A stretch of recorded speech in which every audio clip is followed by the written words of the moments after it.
Hello friend, तो कैसे हैं आप लोग? आप सब अच्छे होंगे। हम लोग देख रहे थे ऑर्गेनिक केमिस्ट्री। ठीक, ऑर्गेनिक केमिस्ट्री में हम लोग जो मेन इंपॉर्टेंट बेस होता है केमिस्ट्री की, उसके बारे में डिस्कस कर रहे थे। ठीक, उसमें से हम लोग पिछले वीडियो में क्या क्या देख चुके हैं। हम लोग वहाँ पास हम लोग केमिकल बॉन्डिंग देख चुके हैं कि केमिकल बॉन्ड होता क्या है। ठीक, इसके बाद हो गया आपका वैलेंस इलेक्ट्रॉन देख चुके थे कि वैलेंस इलेक्ट्रॉन होता क्या है। ठीक, इसके बाद आयनिक बॉन्ड देख लिए थे, जिसको हम वैद्युत सहयोजी बंध बोलते हैं। और फोर्थ में देखे थे अष्टक नियम। ठीक, आज हम देखेंगे सहसंयोजी आबंध क्या होता है, जिसको इंग्लिश में बोला जाता है आपका कोवैलेंट बॉन्ड। सहसंयोजी सहसंयोजी का मतलब होता है जैसे आपकी साझेदारी।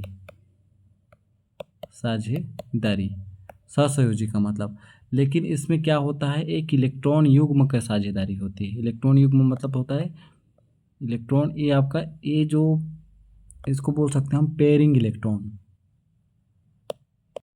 इसमें क्या होता है आपका, एक इलेक्ट्रॉन युग्म जोड़े का साझेदारी होता है। तो क्या डेफिनेशन बोलता है, जैसे दो समान या असमान विद्युत ऋणी, दो समान या असमान विद्युत ऋणी तत्व हो सकते हैं। परमाणु के मध्य इलेक्ट्रॉन युग्म का साझे से बने बंध को सहसंयोजी बंध कहते हैं। ठीक, ये क्या होता है, दो समान भी हो सकते हैं या असमान। जैसे समान का मतलब होता है आपका, जैसे हो गया आपका असमान में हो गया आपका H2O।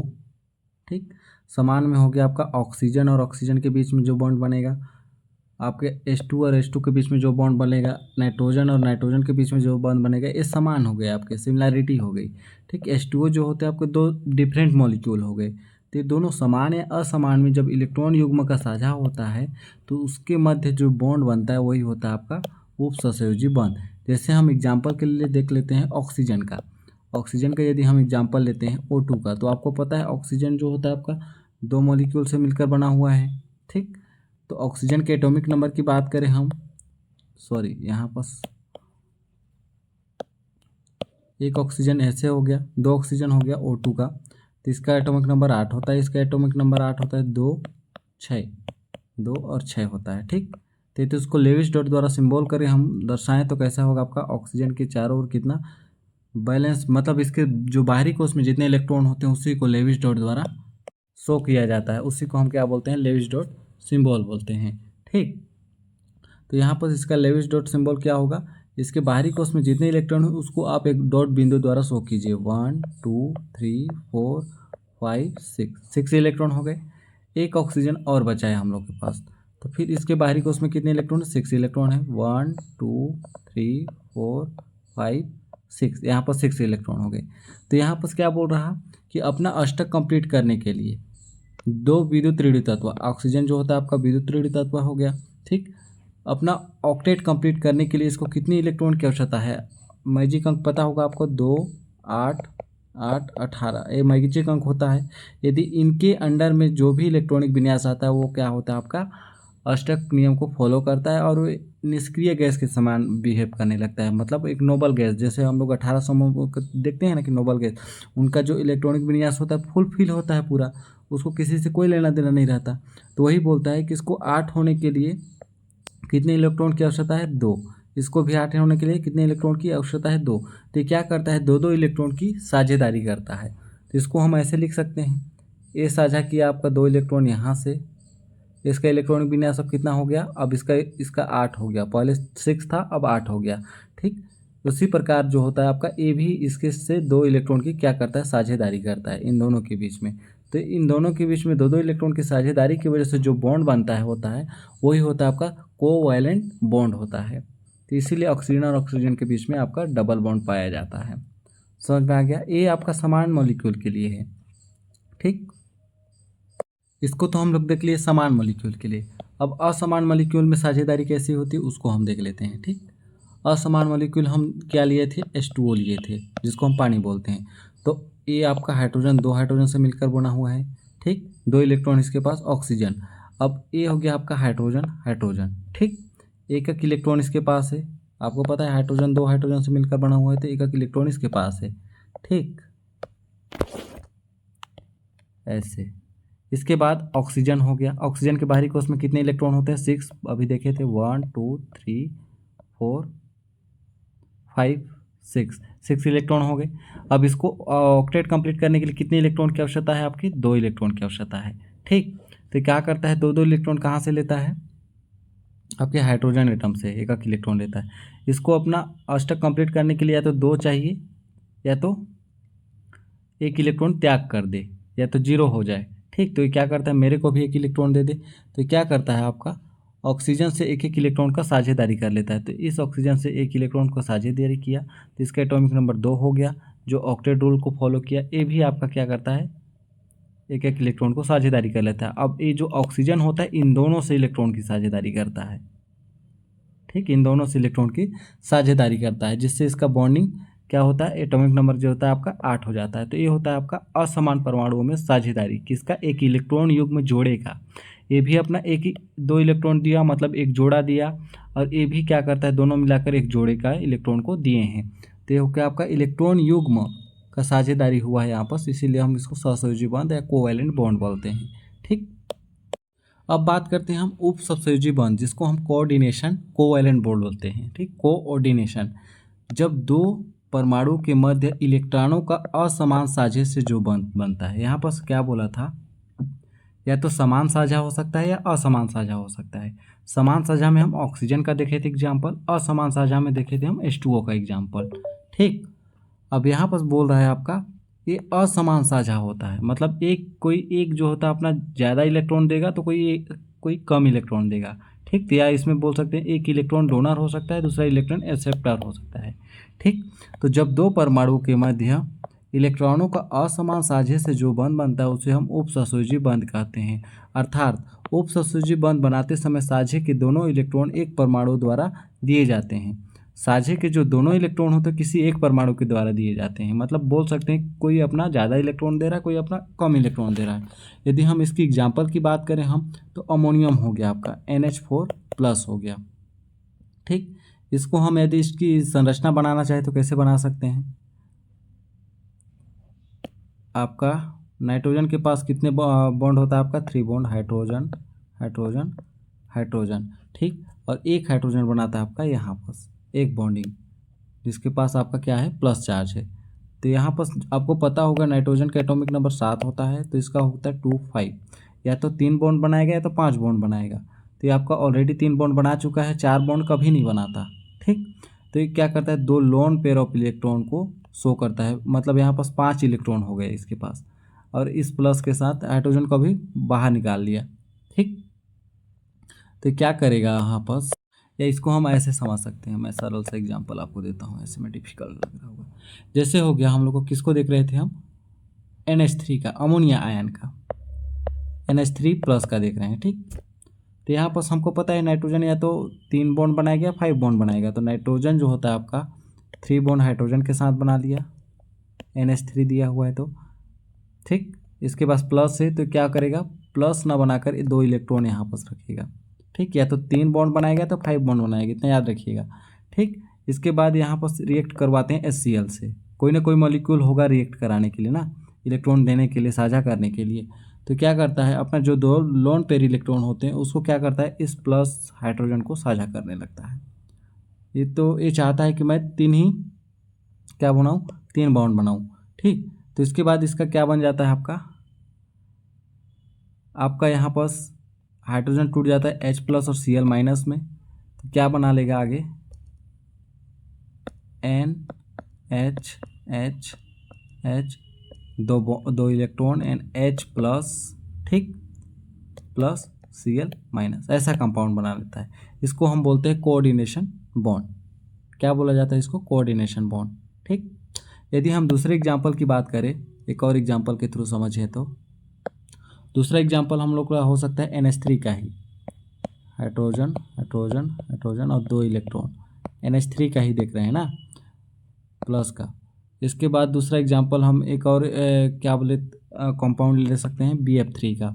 तो ये हो गया आपका BF3, यहाँ पर F होगा, यहाँ पर बॉन्ड है ना, यहाँ भी आपका F हो गया, BF3। तो क्या करता है, अपना दोनों इलेक्ट्रॉन युग्मों को इसको साझा करता है, ब्रोमीन को। नाइट्रोजन जो होता है ब्रोमीन का ही, बोरोन जो होता है आपका एटॉमिक नंबर 5 होता है, तो इसका एटॉमिक नंबर हो गया 2 3। तो या तो 3 बॉन्ड बनाएगा या तो 5 बॉन्ड बनाएगा। ठीक, तो क्या करता है, दोनों इलेक्ट्रॉन को लेकर क्या करता है, आपस में साझेदारी कर लेता है। तो क्या बनेगा, नाइट्रोजन हाइड्रोजन, 2 इलेक्ट्रॉन यहाँ पास हो गए। अब ये बी के पास भी आपका एक क्या आ गया, लोन पेयर ऑफ इलेक्ट्रॉन गया।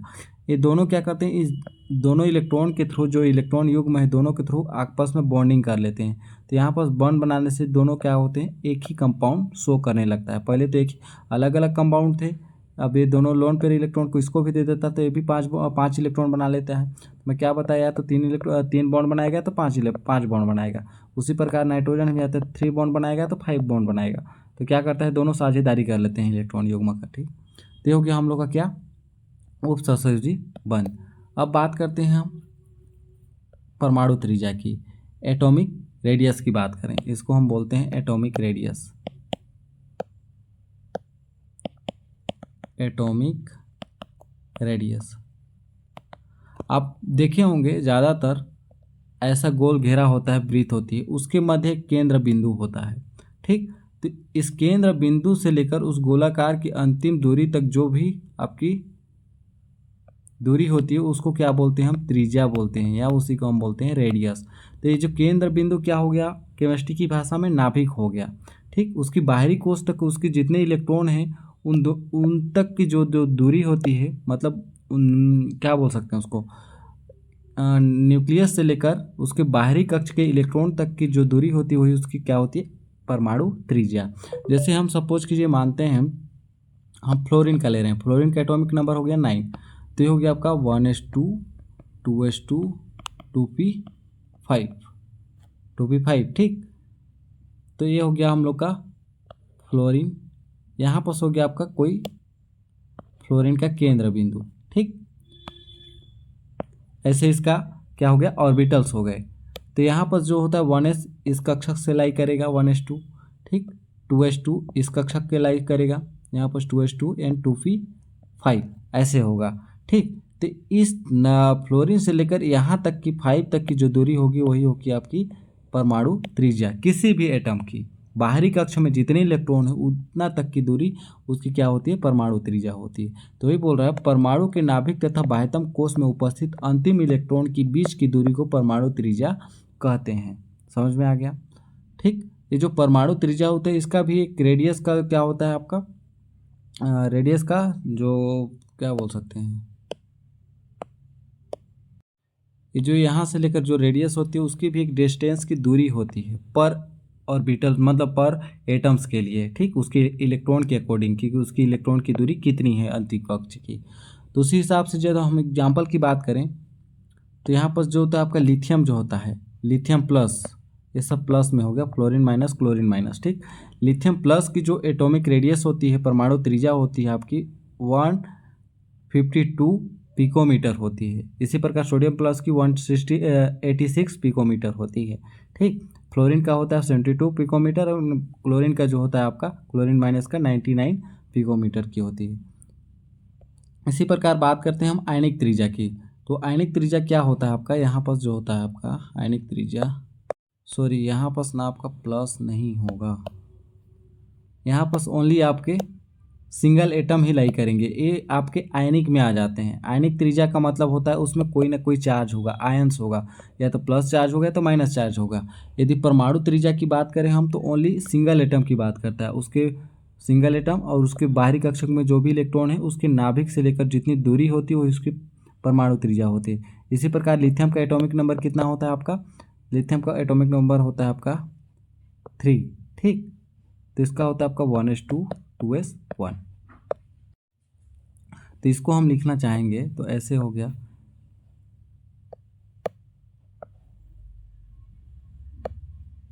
ऐसे हो गया। ठीक, यहाँ पर सपोज कीजिए लिथियम है आपका, ये हो गया हम लोग का 1s1 और 1s2 वाला, ये हो गया आपका 2s1 वाला।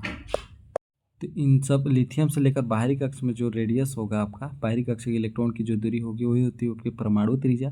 ठीक, तो इनका भी एक क्या होता है आपका, इसको बोल सकते हैं इसका भी एक डिस्टेंस को मापा जाता है। तो कितना होता है आपका 152 पिकोमीटर होता है। इसी प्रकार आपका सोडियम का हो गया, आप एटॉमिक नंबर के हिसाब से इसको निकाल सकते हैं। उसी प्रकार बात करें हम आयनिक त्रिज्या की या आयनिक रेडियस की, तो यह आयनन के आकार को बताती है। ठीक, जिससे लिथियम प्लस हो गया, सोडियम प्लस हो गया, फ्लोरीन माइनस हो गया, क्लोरीन माइनस हो गया। इसको ऐसे शो किया जाता है।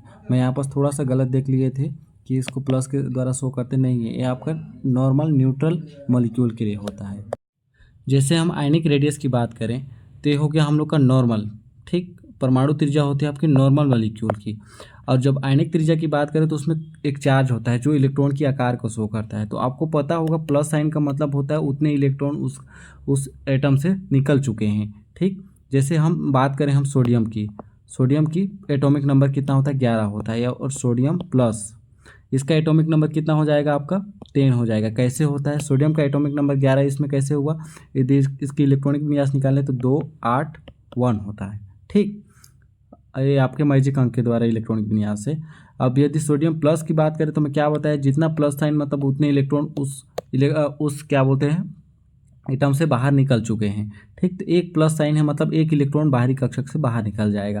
तो इसका अब एटॉमिक नंबर कितना हो जाएगा आपका, 2 8, जिसको हम यहाँ पर 10 लिखे हैं, ठीक। तो पहले हम देखे थे परमाणु त्रिज्या में सोडियम का जो क्या बोलते हो, सोडियम का परमाणु त्रिज्या कितनी होती है, ओनली नॉर्मल सोडियम की तो होता है आपका 186 होती है, ठीक।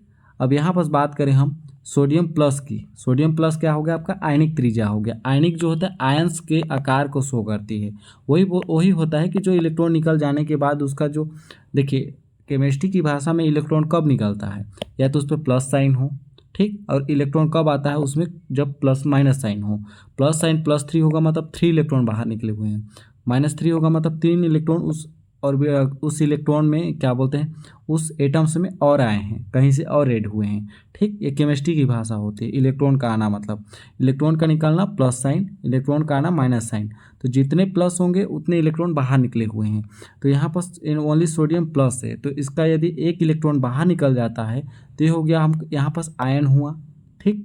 आयन होने के बाद इसकी जो रेडियस होगी, एक इलेक्ट्रॉन निकलने के बाद जो रेडियस होगी वो क्या होती है आपके आयनिक त्रिज्या होती है। तो यहाँ पर नॉर्मल सोडियम की जो आयनिक त्रिज्या थी कितनी, 186 थी, ठीक। अब यहाँ पर जो होता है आपका सोडियम प्लस की जो आयनिक त्रिज्या हो गई आपकी 136 हो गई, ठीक। इसी प्रकार नॉर्मल फ्लोरीन की यहाँ पर 72 थी। अब देखिए इसका क्या हो गया आपका, यहाँ पर घटेगा, इस फ्लोरीन का क्या होगा, फ्लोरीन माइनस हुआ, सॉरी घटेगा नहीं बढ़ेगा। क्यों बढ़ेगा, इसका रीज़न मैं क्या बताया कि प्लस साइन का मतलब होता है इलेक्ट्रॉन का बाहर निकलना। इलेक्ट्रॉन बाहर निकलने से आयनिक रेडियस भी घटेगा एंड आयनिक त्रिज्या भी बढ़ेगी। समझ नहीं रहे हैं, देखिए एक सिंपल सा बताऊँ मैं, प्लस साइन का मतलब होता है इलेक्ट्रॉन का बाहर निकलना, माइनस साइन का मतलब होता है इलेक्ट्रॉन का अंदर आना। तो यदि प्लस साइन हुआ तो जो रेडियस थी पहले वो एक इलेक्ट्रॉन बाहर निकल गया तो इसका रेडियस घटेगा कि बढ़ेगा, घटेगा, क्योंकि एक इलेक्ट्रॉन बाहर निकल गया जिससे उसकी नाभिक से बीच की दूरी थोड़ी सी कम हो गई, ठीक। लेकिन यदि माइनस साइन है तो एक और इलेक्ट्रॉन उसमें ऐड हुए तो नाभिक से लेकर उसकी रेडियस तक की दूरी क्या हो गई, और बढ़ गई। एक इलेक्ट्रॉन आने के कारण बढ़ गई, जिसके कारण उसका रेडियस भी आयनिक रेडियस बढ़ेगा। तो यहाँ पर फ्लोरीन के ऊपर कौन सा चार्ज है, माइनस चार्ज है, तो इसलिए इसका 181 नहीं होगा,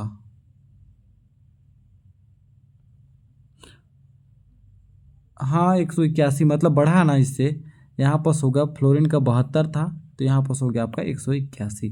इसी प्रकार यदि बात करें हम क्लोरीन की तो यहाँ पर 99 होता है नॉर्मल क्लोरीन की आयनिक रेडियस नहीं, परमाणु त्रिज्या। अब क्लोरीन माइनस की आयनिक रेडियस की बात करें हम तो इसका जो एटॉमिक नंबर हो जाता है आपका 167 के आसपास आयनिक रेडियस, ठीक। तो हो गया हम लोग की आयनिक त्रिज्या क्या होती है, परमाणु त्रिज्या क्या होता है, ठीक। उपसहसंयोजी बंध क्या होता है एंड सहसंयोजी कोवैलेंट बॉन्ड क्या होता है। तो आई होप दोस्तों आपको अच्छे से क्लियर आया होगा। मिलते हैं नेक्स्ट वीडियो में, तब तक के लिए बहुत बहुत धन्यवाद।